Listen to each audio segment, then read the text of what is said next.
the Rise Up See Red podcast, all about the Arizona Cardinals and the NFL, featuring insider and outsider perspectives. Enjoy the best hour of Cardinals talk on the web. Now here are your hosts, Jess Root and Seth Cox.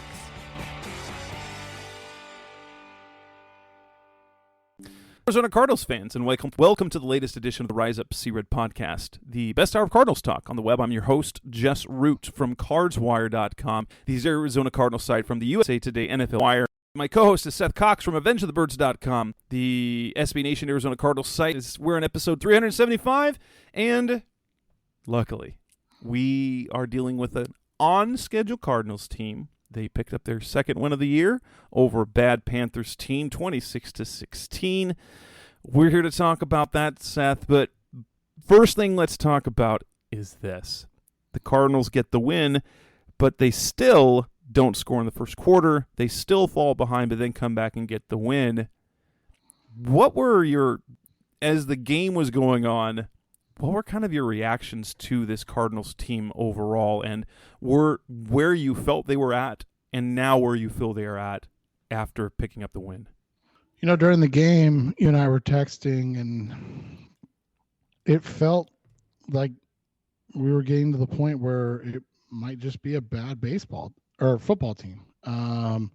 And, you know, that makes it difficult, man. Like, you go into the season, you're excited, you want to see a lot of good things, and then all of a sudden, this team just stinks. And it's really hard to overcome that idea that your team's not good. And so, you know, while you're sitting there, while you're watching the game, you're really just thinking to yourself, man, I hope this team isn't as bad as they look. You know, it was quite I mean, you watch the tweets, you know, we saw in the first half, clown show was the description, this team is bad. And then you start worrying, like, what? And this is kind of the thing that happened before. In the Raiders game, you're like, crap, this is a 2018 type team, only they extended everybody. And so what do we do now? It's kind of, what do we do now? Like, is it going to get, like, if they do turn it around, at what point do they do it, and can they?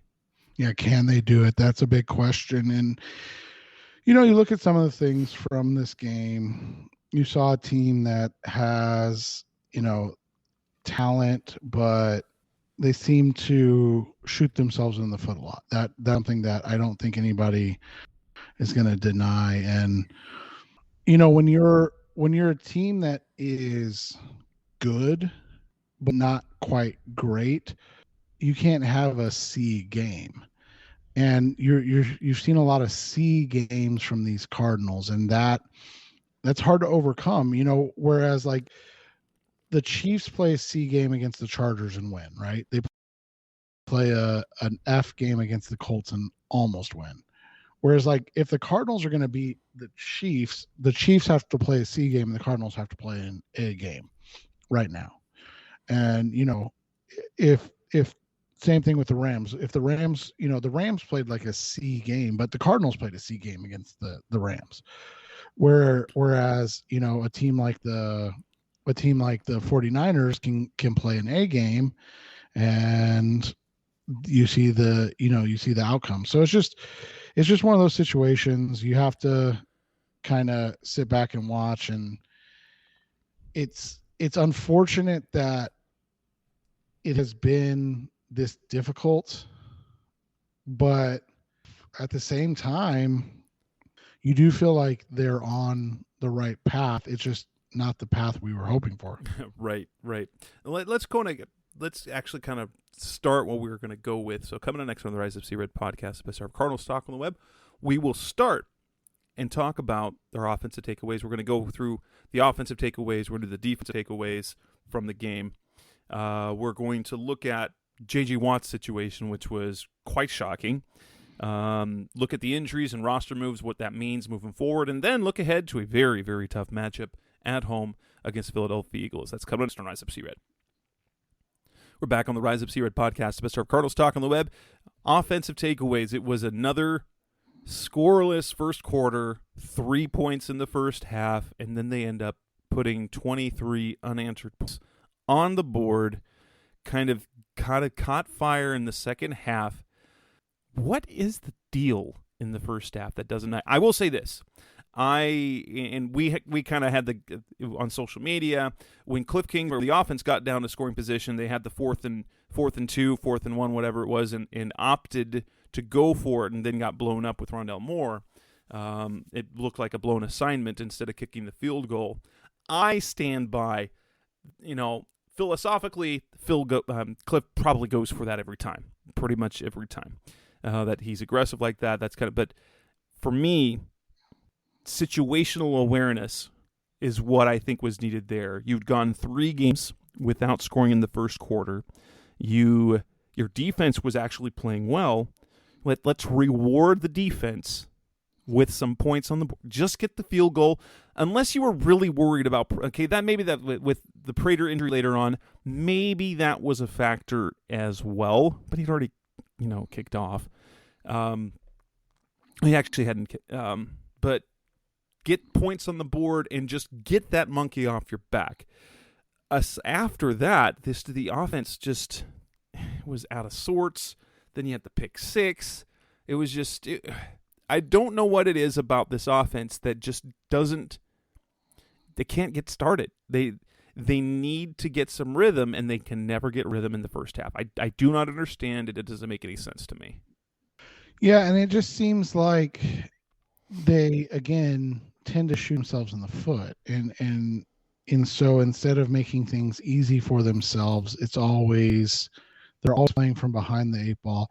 And I mean, you can look at this game, for instance, and they didn't shoot, or they did shoot themselves in the foot, I think, on the first drive, if I remember right. It was, you're like, what the frick?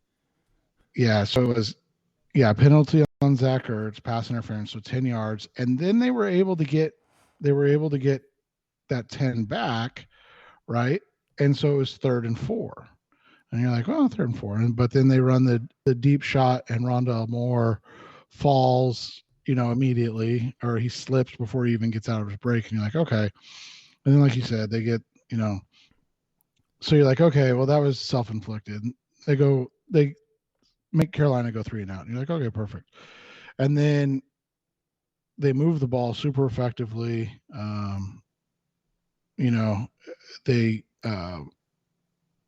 They stopped. That's right. They stopped Carolina on 4th down, and they get the ball at the 39. So you're like, oh, short field points are guaranteed, right? And they get down to the Carolina 10, and they decide to go for it on 4th and 1, and they go into a power formation, but they run a jet sweep with Rondell Moore.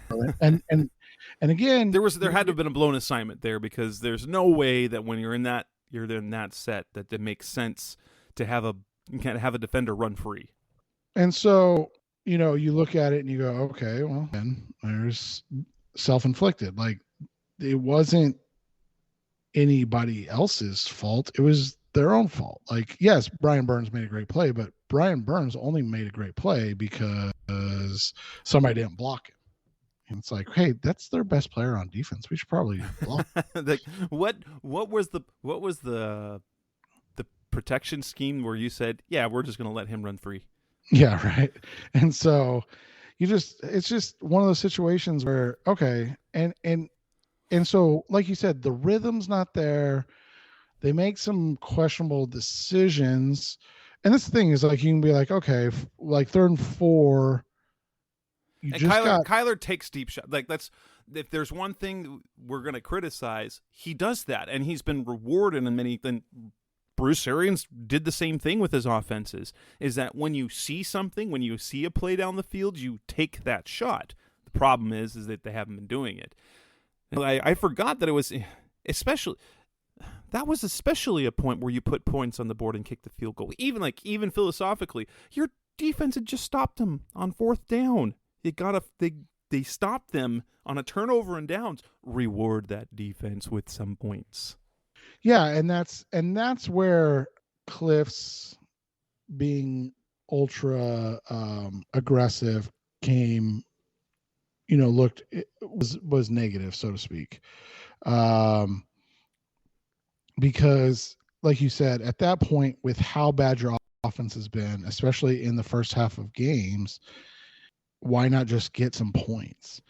And you and I talked about it, we texted about it, we talked about it off the air. Like, I get his point of view of like the Panthers offense is so bad. If you get points, that might be ball game right there. Yeah. Right. Like, you're literally going from stop them inside, on their side of the 50 on 4th and 1 to you're up 7-0.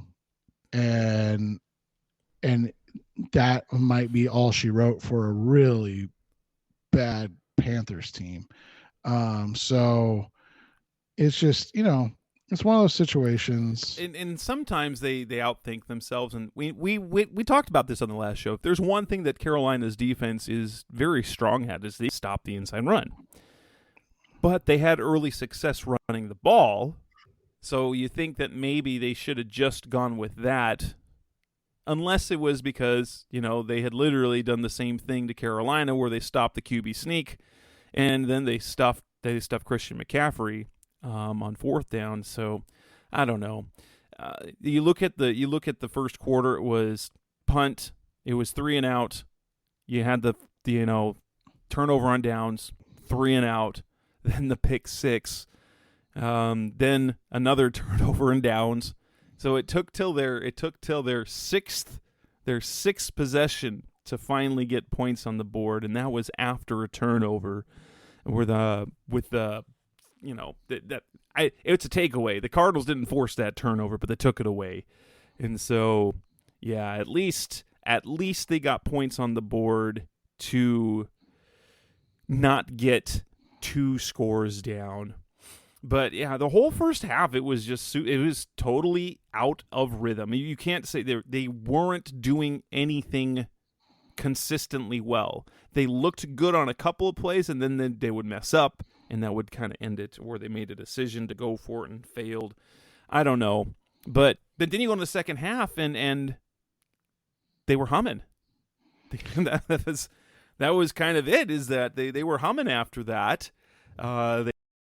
They got the touchdown after halftime, so they hold the Panthers to 3 and out, and we'll talk defense. They hold the Panthers to 3 and out in that first, and then they go and they even with the penalty, even with the penalty that they had, they still managed to get the touchdown.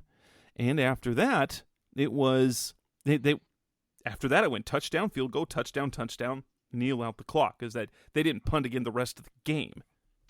Yeah, remember they were on 2nd and 15, and they threw a double screen look out of their own end zone to James Conner for 14 yards. Then Kyler Murray got a nice scamper for 2 yards and a first down, and to reset. And that's what we always talk about, right? Just reset. And then they had some big plays, Zach Ertz for 23 yards.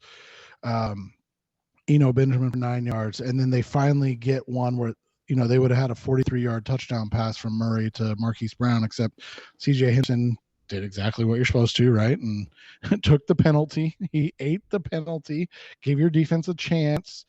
And then, Eno goes up right away, 8 yards. And then, again, they have a beautiful design play where they run kind of like a 4 wide with Ertz in the slot, and then the other tight end runs an out, and Ertz runs a crosser, and the Panthers are completely confused, and there was nobody around Ertz when he caught that touchdown. I mean, just nobody. And it, again, you're like, you look at the plays, you look at the Connor, the 14-yard Connor screen catch. It's like, where's that play been all season? Right? You look at you hypothesized this before the show, is like, are they purposely holding things back while they're shorthanded on personnel? Yeah, and it's just odd, and maybe I mean, think about this, and again, I know people are gonna be like, this is insane, but think about it. They didn't hardly practiced together. They literally didn't have a preseason together. So this was really like the first game this group has, had in terms of like if they only had 3 preseason games, right? And so, they came out in the first half. They, like we said, they shot themselves in the foot, whether it be coaching,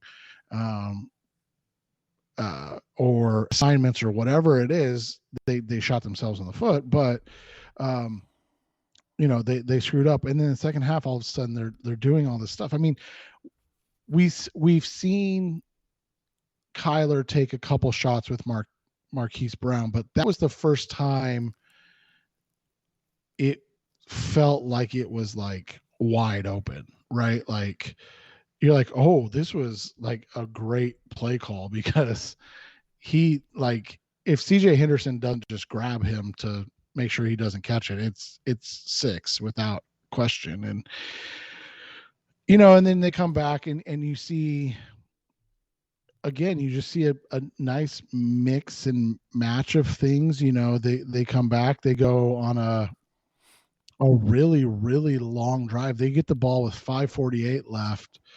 And then they don't score until 11:26. So 9 minutes of game time goes off, and they get a field goal. 9 minutes and 26 seconds. Then they cause the turnover, right? And like you said, we'll talk about the defense. Defense was phenomenal. But they cause the turnover on one of their 5 deflected passes, and they run a quarterback power. And again, it's like, Carolina had no chance. Like it reminded me of the touchdown he had against the Bears when, like, he was celebrating 5 yards out. Like, he knew the second he started running, he knew he was getting into the end zone, and it kind of looked like that. And so it's just like, again, it's like, where have these play designs been? And I'm not like, that's why I know it's a stupid conspiracy theory, but you're just like, where's that creativity been the whole time? Like, easy, not difficult, easy scores. But like you said, after the punt in the second quarter, that ended up being a field goal for the Panthers. And you really felt like at that point, you're like, oh crap, right? Like, oh no, the mountains, it's the snowball's happening. It's kind of what you're like, especially because they got that first interception, and then they go 3 and out, and then give up the field goal to end the half. You're like, come on, not again. Yeah, and so it's just, it's insane. It was a lot of. But the second half, like you said, the second half was exactly what, I mean, let's be honest. We're not going to expect them to go touchdown, field goal, touchdown, in any half. But it is nice to see them be able to still have that, when you still have that ability, right? Yeah, and it comes down as everyone talks about the need to use Kyler's legs. I've always felt that was, it doesn't need to be a lot, but they need to unlock it just a little bit. And it seems to open things up. Whether it has purposely, the way Kyler spoke last week, was that he's following, it's basically what he's being asked to do. And so there's a little bit of that. I know the Rams, it was difficult to use his legs because of the way they were defending him. But it's undeniable what they don't tend to lose when he runs, when he has at least 10 rushing attempts. And usually, I know he had 12, and 3 of those were kneel downs technically. And I'm guessing that in several of those games that they won, the kneel downs might have gotten him over that threshold of 10 carries, but that's part of it. Like, if your quarterback is kneeling down 3 times at the end of the game, that's good.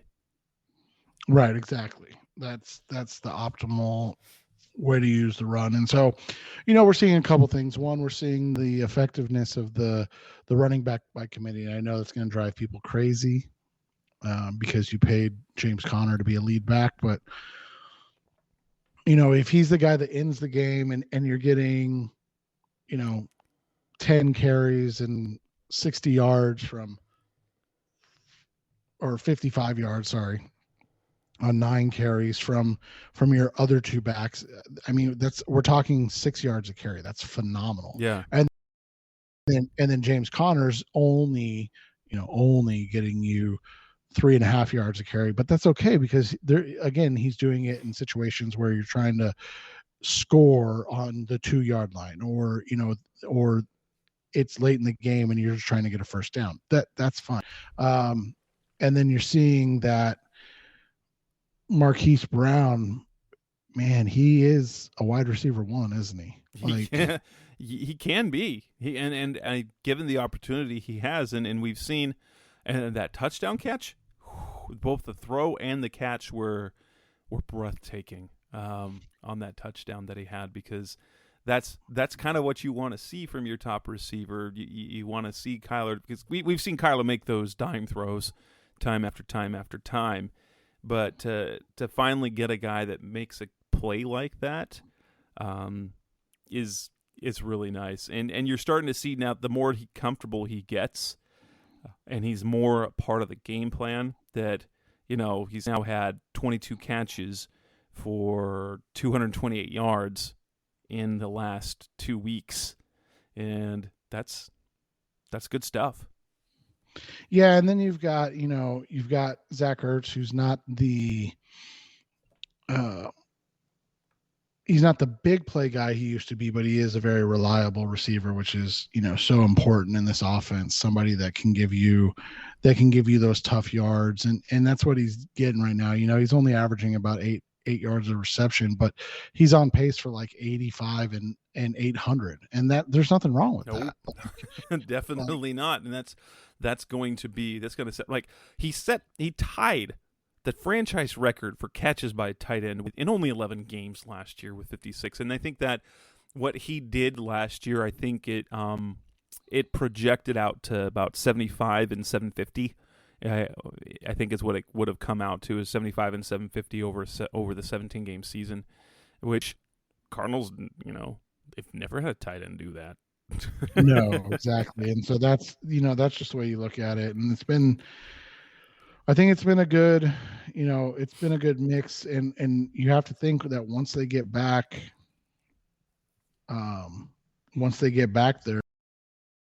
their biggest playmaker, how is it going to affect the rest of the team in a positive way? And they were doing this without Hopkins or AJ Green. Now, something AJ Green was, but their size, they're not doing with Hopkins, they're not doing it with Green, they're not doing with Wesley either. And so all of their size was gone. They were doing what they did last week was with midget receivers. Right. And so, it's been fun to watch, man. And they're getting when they're on, because you can see that they still have that talent. And so the question is, can they carry it over? Because now granted, it was basically the Kyler show against Las Vegas, and then they came out and were methodical against the Rams, but weren't able to finish. They were slow, but then do you think maybe that second half unlocks the offensive performance from here on out? Because the Oakland game, it was basically Kyler. Then they moved the ball, and now they moved the ball and scored points. Do you think, or is it just a hope that this is the start of what the offense is supposed to look like? I think it's just the start of what the offense is supposed to look like. I really do. All right. Coming up next on the Rise Up C-Red podcast, the best of Cardinals talk on the web, let's talk to not the defensive side of the ball, which has been, over the last 10 quarters, quite good. That's coming up next on Rise Up C-Red. We're back on the Rise Up C-Red podcast, the best of Cardinals talk on the web, talking about the Cardinals defense, which, now granted, we knew going into this game that the defense was probably going to have a good game because, let's face it, the Panthers, through 4 games, have yet to even get 300 yards of offense. The Cardinals held them to 220 total yards of offense. They held them to 2 of 10 on third down. They only scored 3 points on offense before it was garbage time. Like that touchdown they scored at the end of the game was frantic time. So the defense was not expected to be the strength of this team, and it has been what has been keeping this team together so far. How surprising is that for you? It's been a steady improvement, which is nice to see, right? They've gotten better, obviously, since game 1, but like we talked about, game 1 didn't count. They were a mess. So game 1, scrap that. First 2 quarters of the Raiders game, but then shut them down. And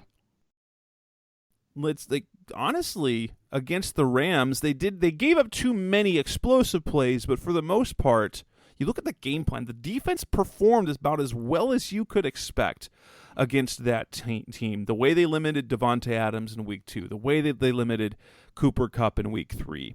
The defensive backs have not been the problem, and the quarterback position was a huge question mark, and things are looking good out there right now. And Antonio Hamilton's on the way back. So you have 3 guys that you should feel comfortable with. Yeah, and so you just look at the defense. We talked about it. They're finally getting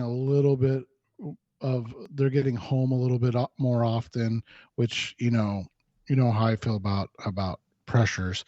And so to see Zach Allen and Dennis Gard got his first sack since 2020. Yeah, both getting it was huge. I thought the other thing in this game, and it's something crazy, but like watching Allen and JJ Watt basically stop trying to get sacks and instead just playing basketball defense and getting 5 passes defended by two your starting linemen. That's it's fun. Absurd. That's fun. Well, and JJ Watt's had made a career out of it. So when he doesn't get sacks, he has kind of a feel for impact to knock balls down.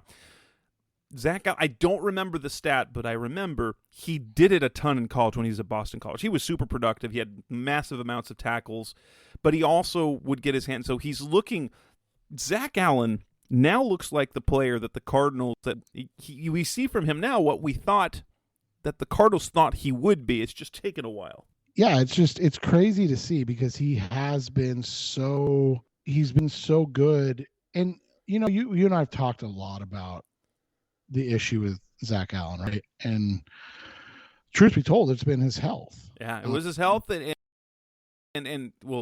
his health might have been affected by the fact that he needed to build his NFL body. Vance said it a couple of times this year. He needed to transform his body as a rookie in year 2. Those injuries probably might have been contributed to the fact that he needed to be bigger and stronger, and he's done that.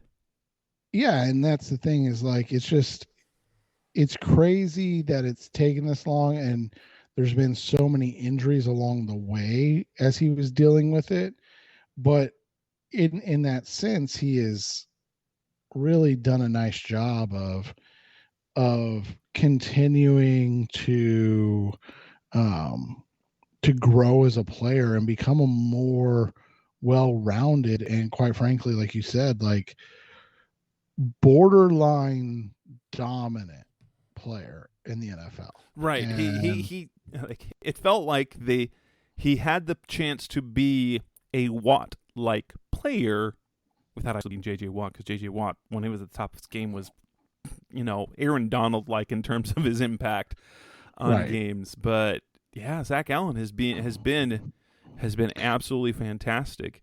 Well, and the other guy having Watt on the field, yes, huge deal. And the other guy that's really starting to come into his own is Zaven Collins. he's becoming like, even on the play where Christian McCaffrey caught the touchdown pass. He was step for step with him. Yeah, he just doesn't understand. He just doesn't understand exactly how to play it yet. But I mean, not many people know how to guard. Well, Christian and McCaffrey. it was interesting because of how the type of covers that he had on him. I think Zaven looked surprised that Baker actually attempted to throw it to him in that situation. Right, exactly. And that's kind of the maturation, right? That even though you think you have good coverage, a player like Christian McCaffrey dictates you still throw the ball that way. Yeah. And what it's nice to see, and maybe it's just lack of patience, but as bad as we've seen Zaven Collins be at times, but we saw the flashes. Like when he doesn't hesitate, like he knows where he's going, you see the size, you see closing speed, and just how good he can be. And it's been fun because ever since they gave him, like he literally took the Jordan Hicks role. Like in the offseason, it was like they didn't want to do it. Like they were worried about giving it to him. And then since he's had it, his plays got consistently better. And those mistakes are disappearing. And now he's not perfect, but you're seeing, last year he gave up plays. And kind of with Isaiah, he made plays last year and he gave up plays. Now he's cutting down on the mistakes and increasing his playmaking, which turns you into a very good player. Yeah, and it just allows you to stay on the field. And that's just it. So now he's making the plays he's expected to, and he's not missing plays, which is big. And then you've got the fact that he is able to help control and line up the defense, which is important. And then you've got the fact that he's super athletic. So like that first 4th and 1 we talked about, right? Like he's the guy that made the play. And even if you are really good, being able to stop Christian McCaffrey is really, really difficult.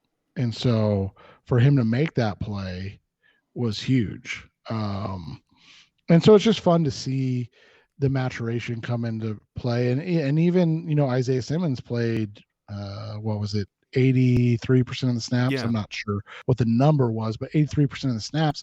Now, I think some of that was because Nick Vigil, I think it's because Nick Vigil got hurt.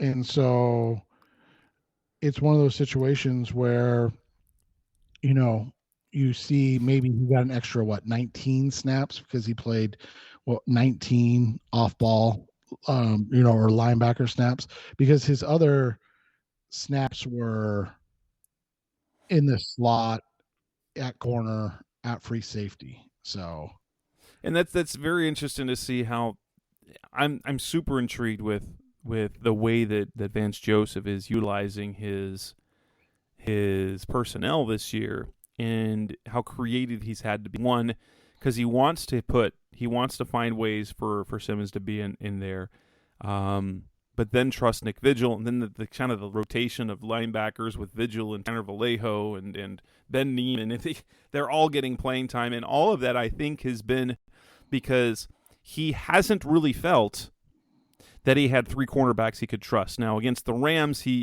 because they go 3 wide, like they go 3 receiver, you had almost no choice, and that's why Jace Whitaker plays so much. But basically the rest of those games, he's piecemealing his personnel without having to put 3 cornerbacks on the field. And I'm interested in seeing how that changes with the return of Hamilton, whether it's this week or the next week. If the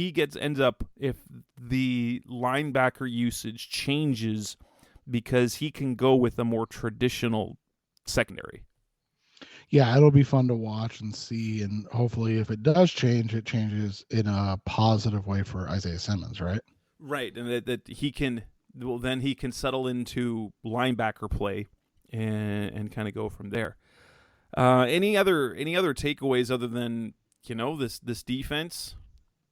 It's now granted Carolina's offense is bad, Do you think, well, we'll preview the game later, but do you think that the defense has the talent to slow down a Philadelphia Eagles team? We'll talk about how they have to, but is this defense rounding into form to be able to limit an Eagles team that's averaging over 28 points a game?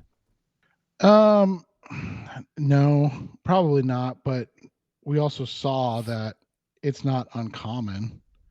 I mean, look at the best defense in the NFL, right? The Tampa Bay Buccaneers just got worked over by the Kansas City Chiefs offense. So it's tough, but they have, if what you've seen so far, I think you have to be pleasantly surprised and expect they can do more than what we expected.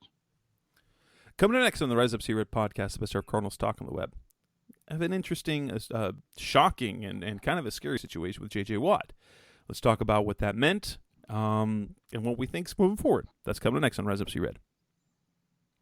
We're back on the Rise Up See Red podcast, the best of Cardinals talk on the web. J.J. Watt surprised everyone. We knew that he had a calf injury. I personally missed the Thursday injury report changed to calf/illness. I missed that. I didn't remember seeing that. But apparently he was down for illness, and then Sunday morning he tweets out, and we didn't know what to think. He went to AFib on Wednesday.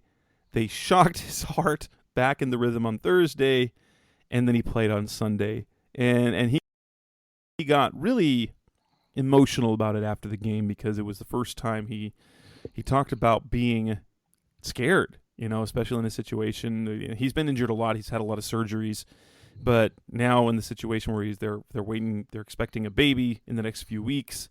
Yeah, it just changes your perception and your, you as a dad know, like all of a sudden it's a different type of thought process.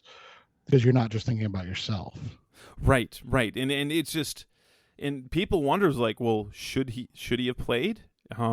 There's on AZ Central, there was an interview and a story based on now I will make this clear. This was not one of J.J. Watt's docs. It's not one of the team medical people. It was just a doctor who, when you have a heart that goes into AFib, he recommended doing an ablation, basically a procedure on the heart, to basically take away that possibility, kind of fix that. But it requires blood thinners, then he'd be out for a couple months, and that would allow him to, like the doc was saying, he recommended he take it right now.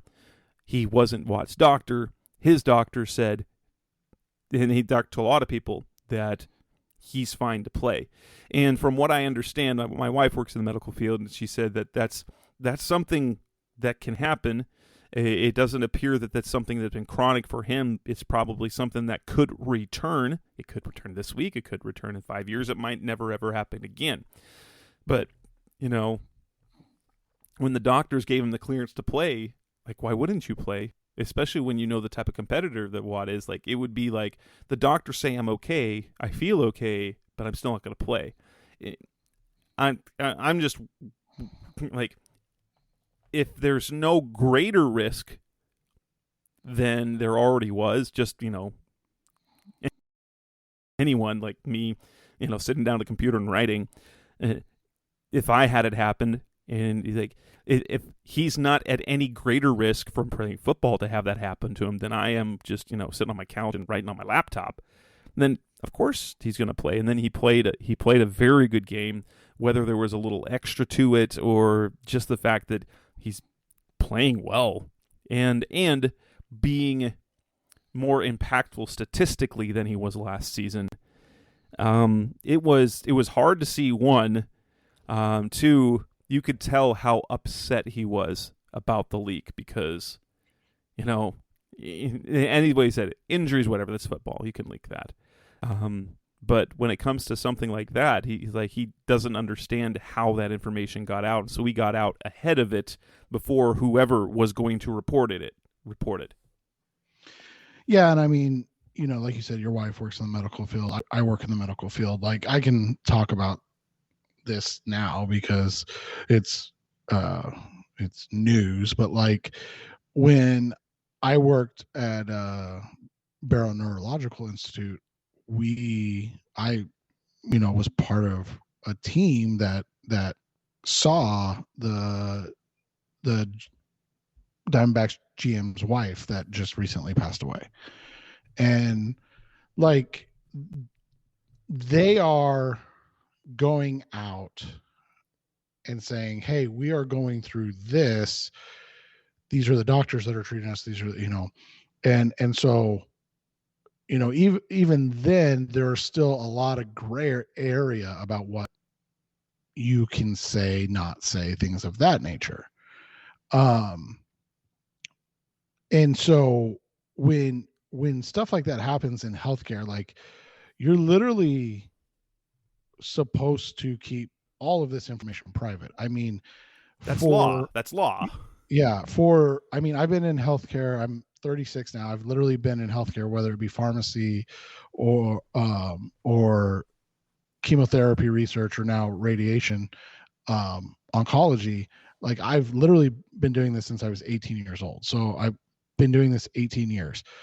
The names, the famous people I've seen, the famous people I've met, the famous people I've treated, like, all of this stuff, like, it's something that happens and you just roll with it.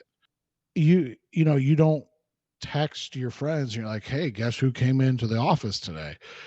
And so it's disheartening as a healthcare worker, first off, because it's just such a breach of ethics and the trust that patients in general put in us. And so if it came from a healthcare worker, that's super disappointing. But it's also one of those situations that happens because, unfortunately, there are people that look at it and say, hey, I can get $5,000 if I leak this information to, somebody. So why wouldn't I do that? Or $2,000 or, whatever it is. And depending on the person, whatever the situation is. But that was the thing, is like, I go back to, the Hazen situation.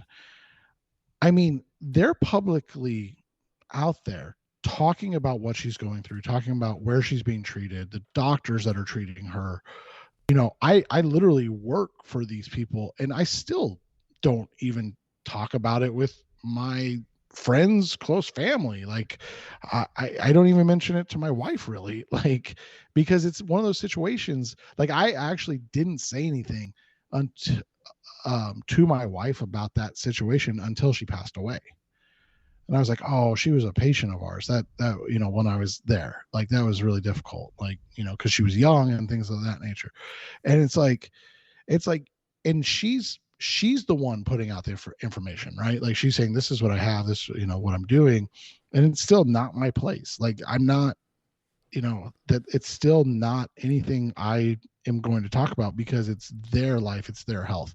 And so that, to me, is the most disappointing aspect of this whole thing, because you breached the privacy of a family and a man. Like, he's already going through enough, right? Like, I don't think people realize what it's like to have to go through something like that. And trust me, like, I actually worked at Banner Heart Hospital for 4 years. And so I know a little bit about what was going on.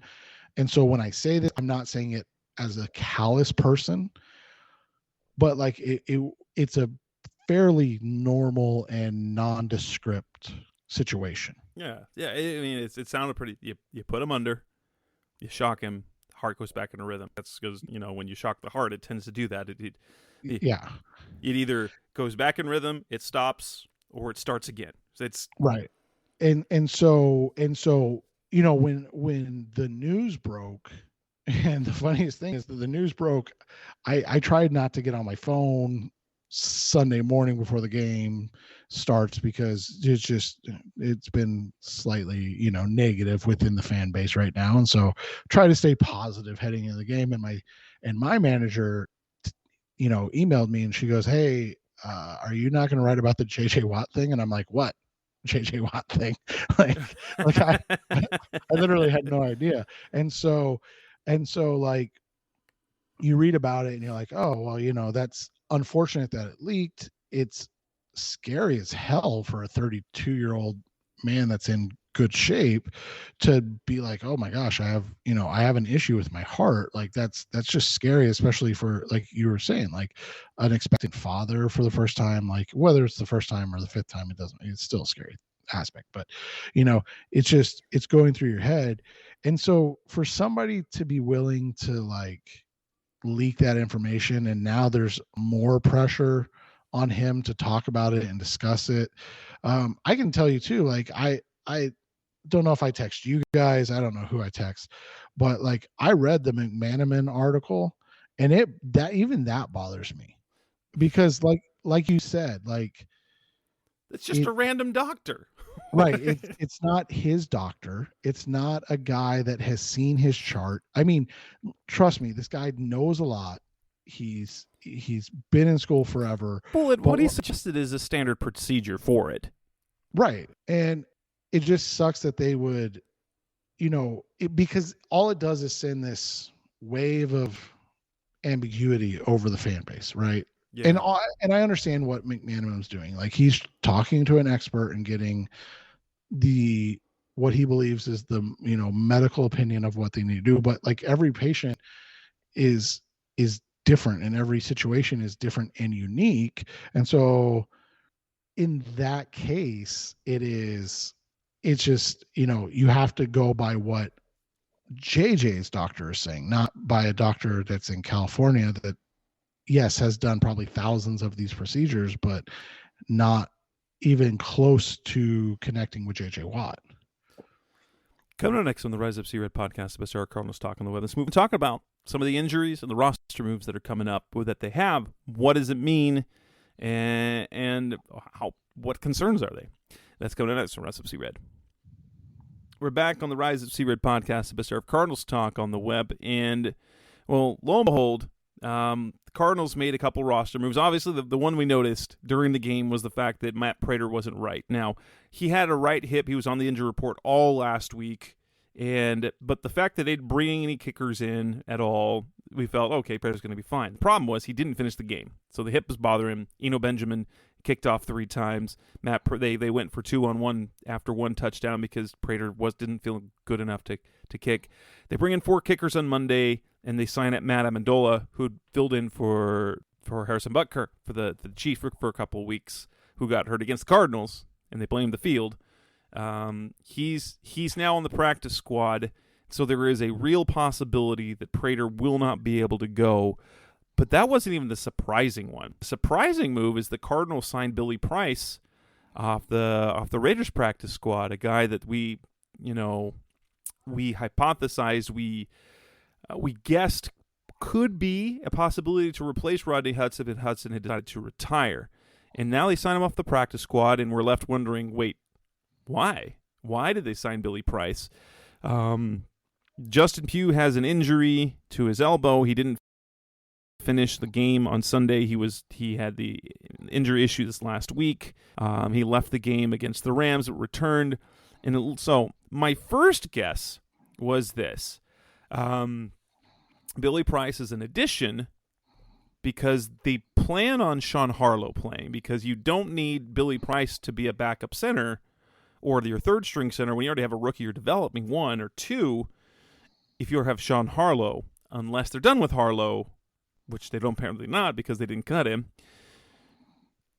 So it feels like, 1, Pugh isn't going to play, Harlow will start, or 2, something's up with Rodney Hudson, which means Harlow would start.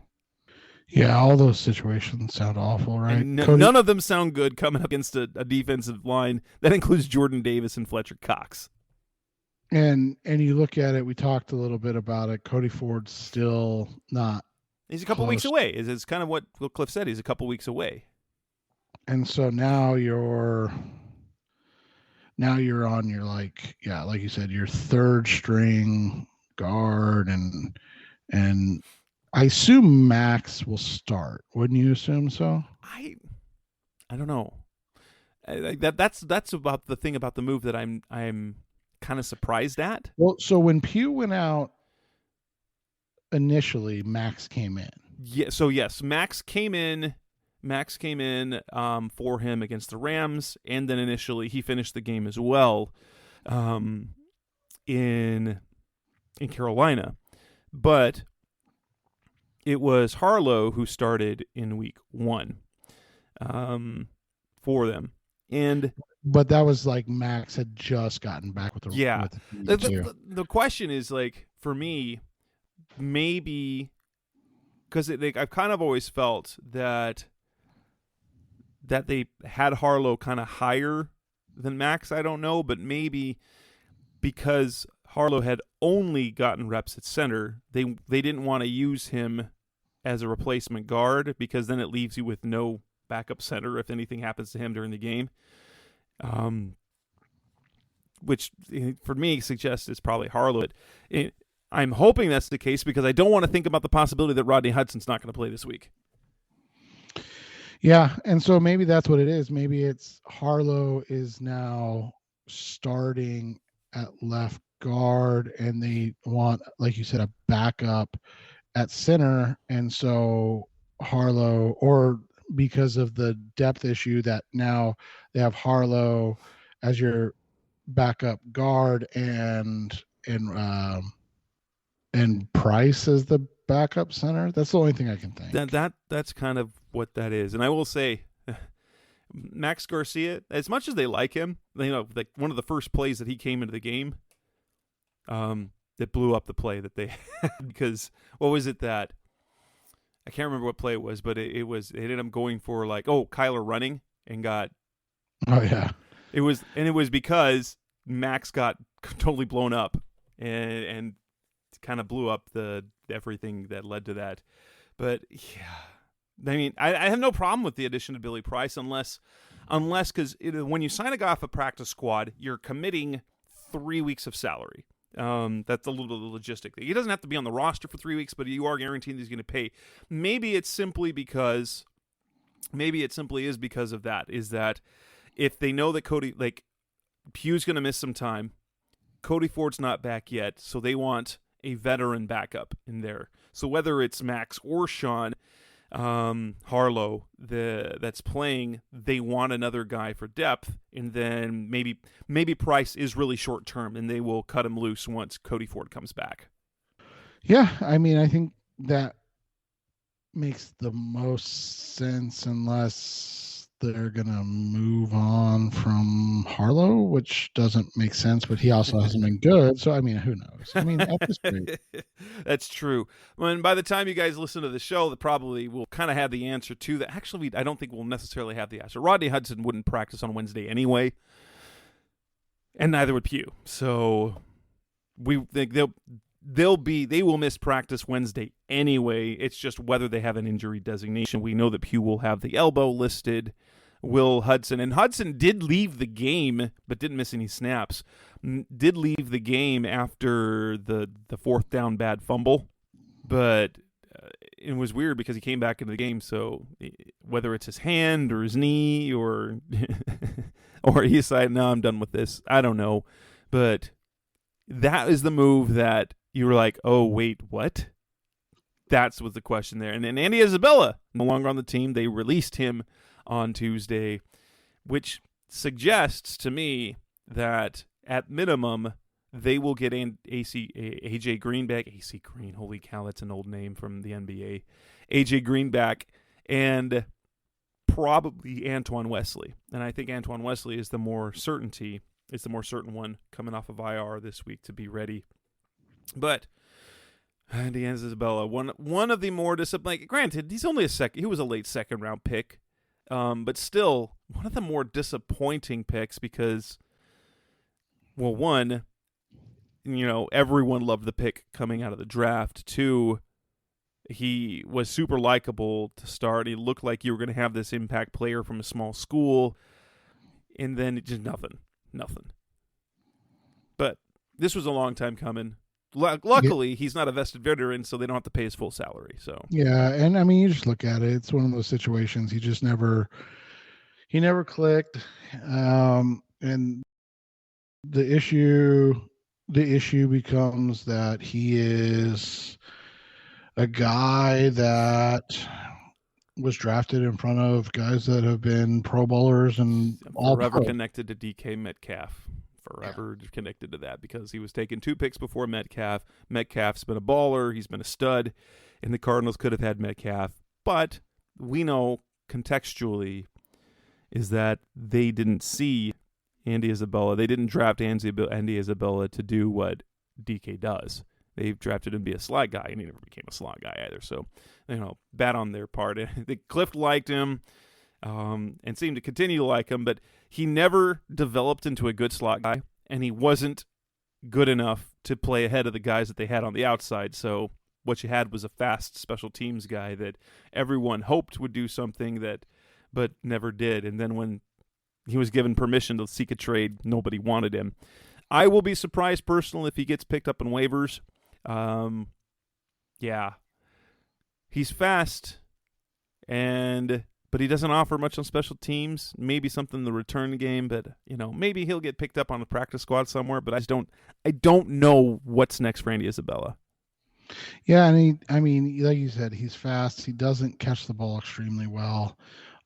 He does run decent routes, but like you said, it's mostly from outside, which is odd for a guy his size.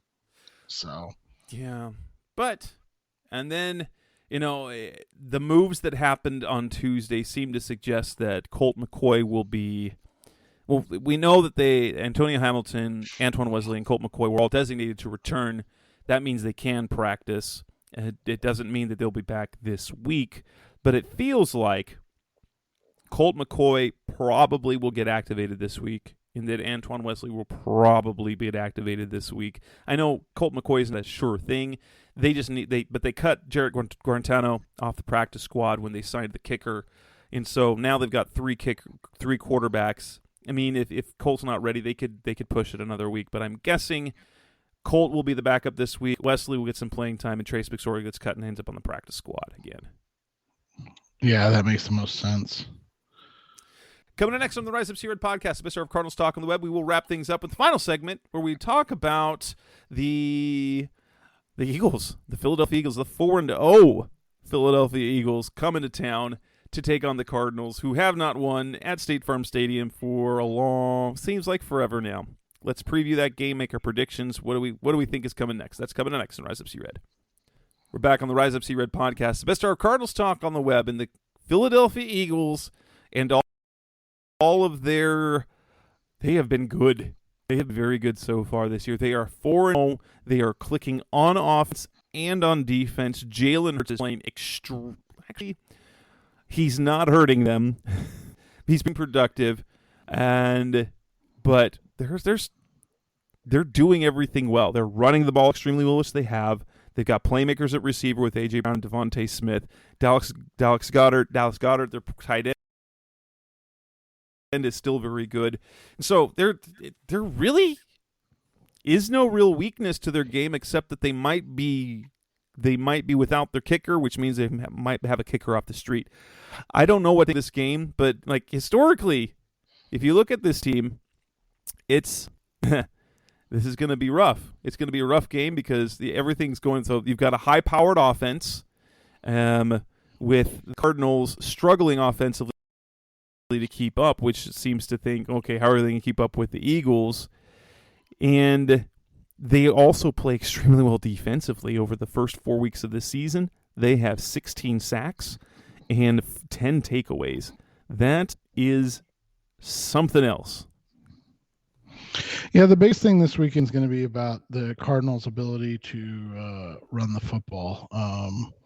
You look at what the Eagles do well, and like you said, it's kind of everything on offense.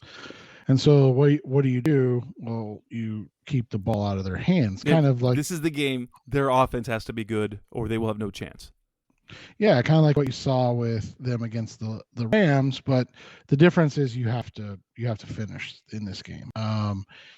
If you look at the weakness of the Eagles defense, and that's putting it harshly, it is rushing. They give up 5 yards per carry, but that's the thing, is that they don't face a whole lot of rushing attempts. You look at their rushing attempts against, and it's 80, which is the second least in the NFL. And you look at their rushing attempts for, and it's 153, which is the most in the NFL. So that's the thing, is like teams don't run the ball a lot against them, and it's because they get up early and hey, they don't have to worry about them teams running on them. So this is the week where the Cardinals really need their game to wrong and kind of dictate the pace, and then be able to throw the ball off of that.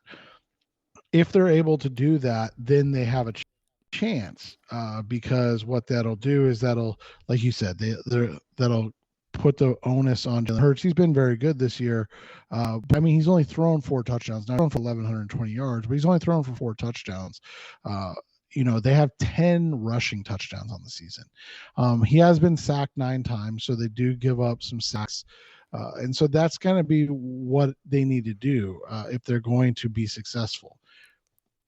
The Cardinals have had the Eagles' numbers, so if you look at their last kind of bit, the Cardinals are 6-2 dating back to the NFC Championship game. Interesting fact, the Philadelphia Eagles have never won in State Farm Stadium ever since it was opened. They've never won there. The only games that they've beaten the Cardinals since then have been in Philadelphia. And this will be the second time Jalen Hurts faces the Cardinals. The Cardinals beat him in 2020. You had Jalen Hurts. He played really well, but the Cardinals' offense was much better. So, yeah, this is the game where you worry about a couple of things. There are some really, really important matchups. Obviously, with A.J. Brown and Devontae Smith, how they defend those receivers will be important.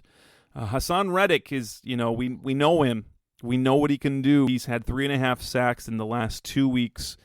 That'll be a tough task for Kelvin Beachum, where he rushes on that side mostly. And then you look at the interior, especially if the Cardinals are going to be going with the backup. If you look at Fletcher Cox and Jordan Davis, just the freakish production and athleticism that they both have. And we talked about Jordan Davis leading up to the draft. That kid is, you said it. He comps physically closer to a grizzly bear than any NFL player that there's ever been before. And if you're going with Sean Harlow or Max Garcia instead of Justin Pugh and Rodney Hudson, you are really at a disadvantage, especially when you want to be able to control the point of the attack right up there. And you want Kyler to have a clean pocket, and you want to open holes for your runners.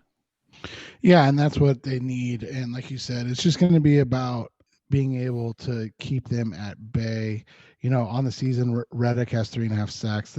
Brandon Graham has 3 sacks. Fletcher Cox has 3 sacks. Josh Sweat has 2.5 sacks. So they're getting production from everywhere. And then, you talked about it. James Bradbury and Darius Slay each have 2 interceptions already on the season. Their corners are a strength, and so it'll be interesting to see how that affects everything.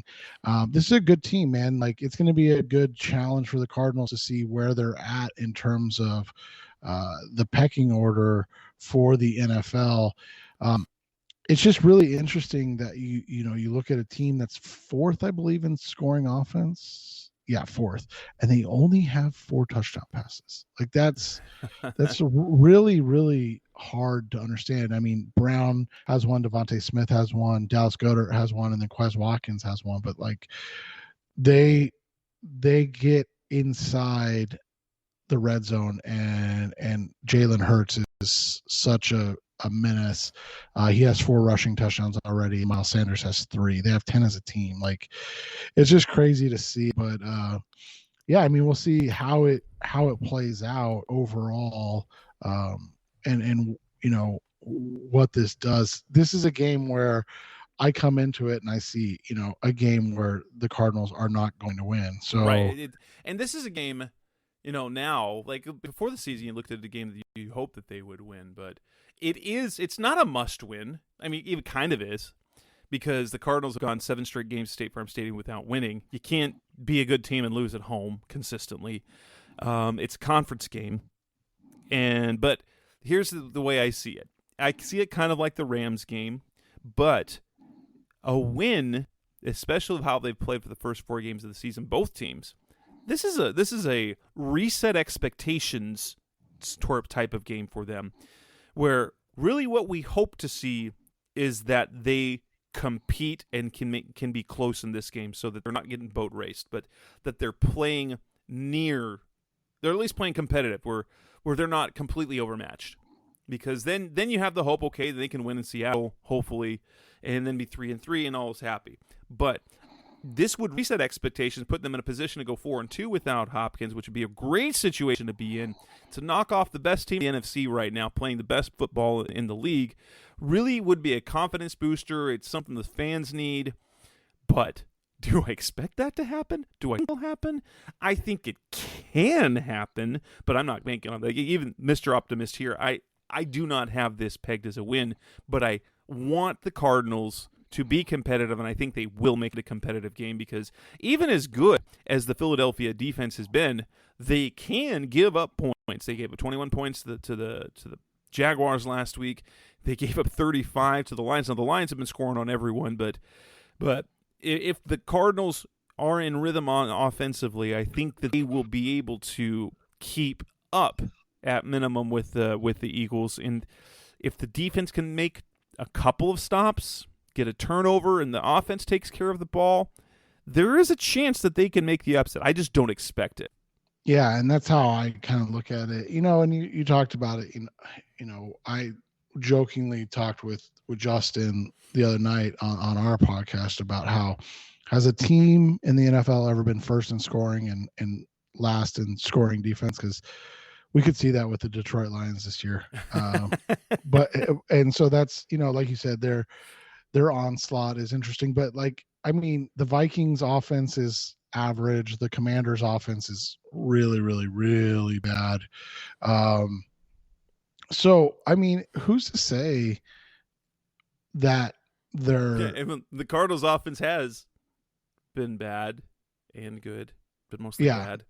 Right, exactly. And so we'll see. This is the game, like you said, where I don't want to say you're okay with the loss, but you're looking at this and you're saying, like, hey, show us that you can be competitive before the troops all get back, right? And then you can make a final judgment. If they come out flat again and look incompetent again, it's just going to be disheartening.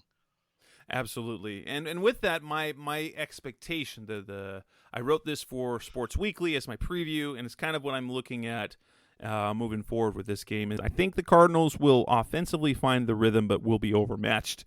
I have the Eagles coming away with a 31-27 win.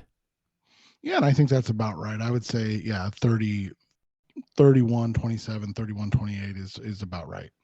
And if that is the way it goes, depending on how that goes, because what you'd like to see is to not come down to, for in particular, because I'm tired of hearing all the shots people take at Kyler Murray, and his talent. And I don't want it to be because of a mistake he makes, he does a bad pick six or bad interception in clutch time when he's trying to move down the field and turns the ball over. I don't want that to happen.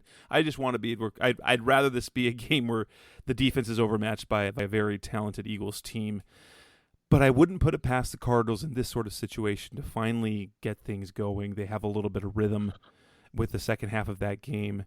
This would be, and in fairness, this is also a Zach Ertz revenge game, right?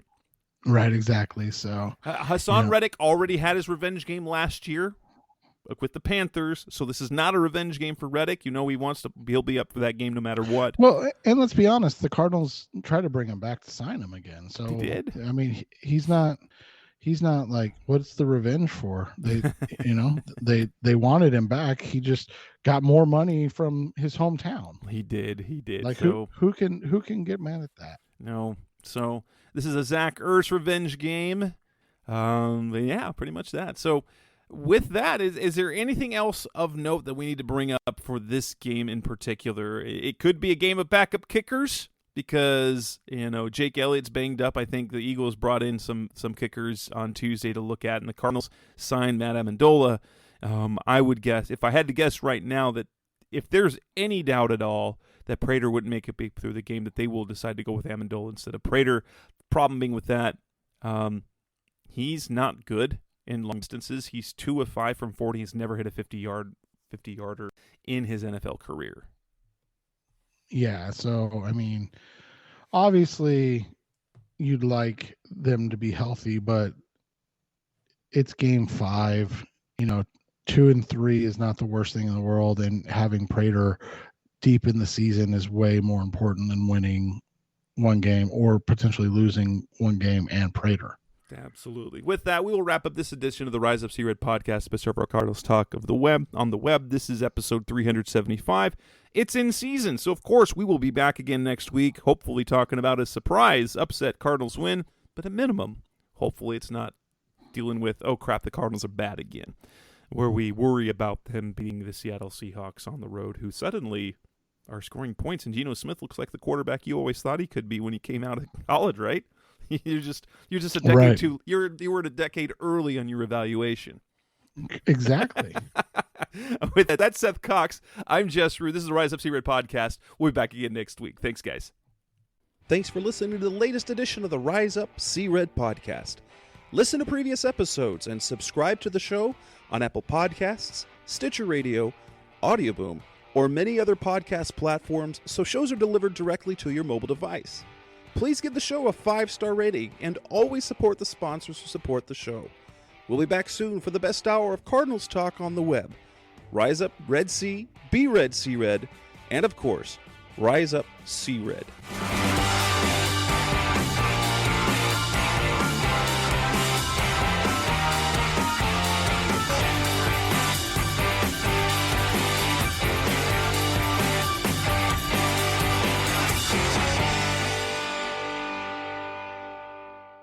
Roll!